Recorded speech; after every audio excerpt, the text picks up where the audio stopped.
Well, in this problem of electromagnetic force I'm going to explain a little bit how it is stated.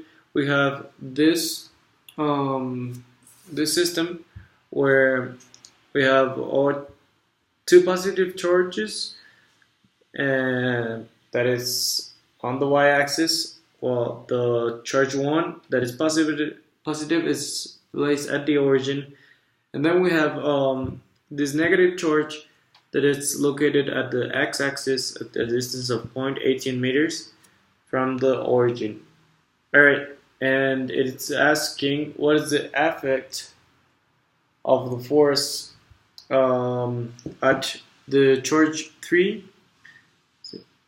Yeah, magnitude and direction at charge 3. So how do we solve this? We know that the force felt at charge 3 will be equal at the sum force 1 to 3 plus the force 2 to 3. And if we express this in terms of the Coulomb law, then we have force 1, 3, it's equal to constant multiplying Q1 multiplying Q3 over R multiplied by the unit vector. The unit vector in this case is very important because while here the unit vector could be expressed only like I'm going to explain a little bit. Here the unit vector, if this is R vector and this has a magnitude of 10, that it will actually be 0, 10, because it's only through the y-axis. In this case, we only care about 1 unit of that direction. So the 1 unit of that direction would be 0, 1, and it is what we will use here later on. Meanwhile, I'm going to explain the unit vector of the second equation. If the unit vector is expressed as the vector over the magnitude of the vector. In this case, the vector would be, it's from the negative to the positive.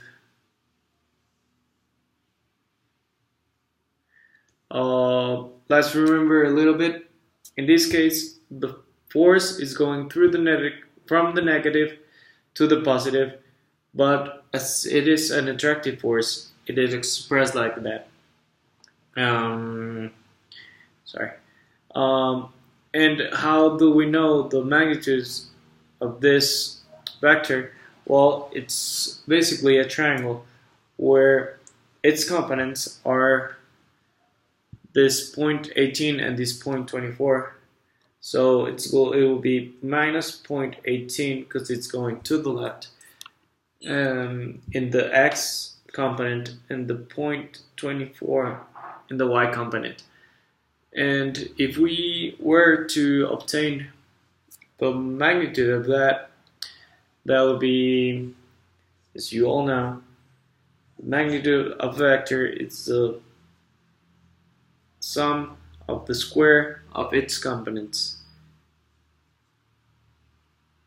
That in this case, it's 0.3. So to obtain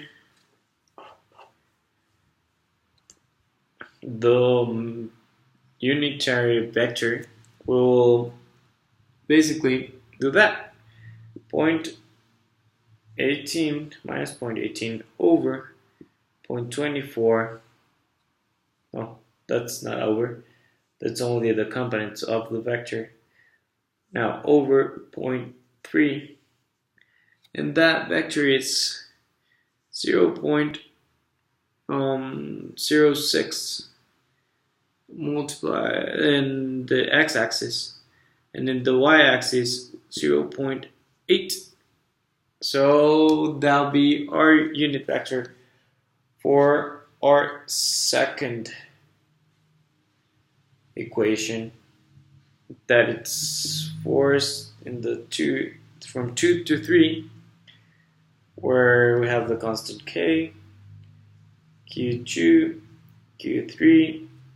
This is our unit vector over r squared. I missed that squared. And then it's only a question of substituting in while we sum these values. So the force total would be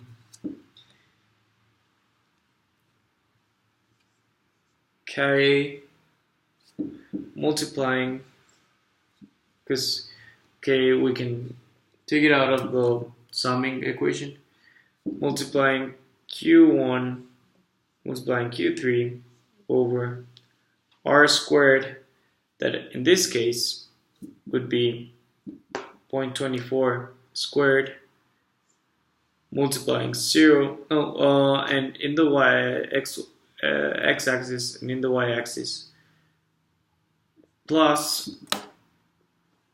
q2 and q3 over r squared, and in this case it will be this vector over here, and we know that r is 0.3, and this will be multiplying minus 0.06 in the x-axis and 0.8 in the y-axis. And you're probably asking the same thing that I was asking when I saw these components. What would we do if we have x and y components? Well, the answer is pretty simple. First, you need to observe this as a path. Well, when our first path, it's the x-axis, so we will do this. You saw that? We will multiply, well, first we'll solve the parentheses, and we'll multiply the charges over the radius squared, multiplying by 0, plus the charges over r squared, multiplying the axis, well, the magnitude at x of the unit vector.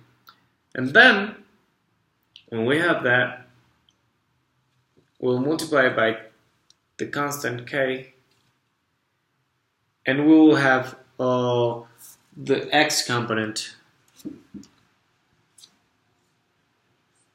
of the magnitude in this case. And then we will do the same thing,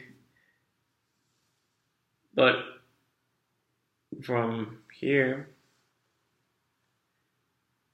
and we will come up here, and this will be over here. So once you do that, you will have the answers are 2.26 in the x-axis and 1.56 in the y-axis, and these are by 10 to the minus 5 newtons. Right? Thank you very much.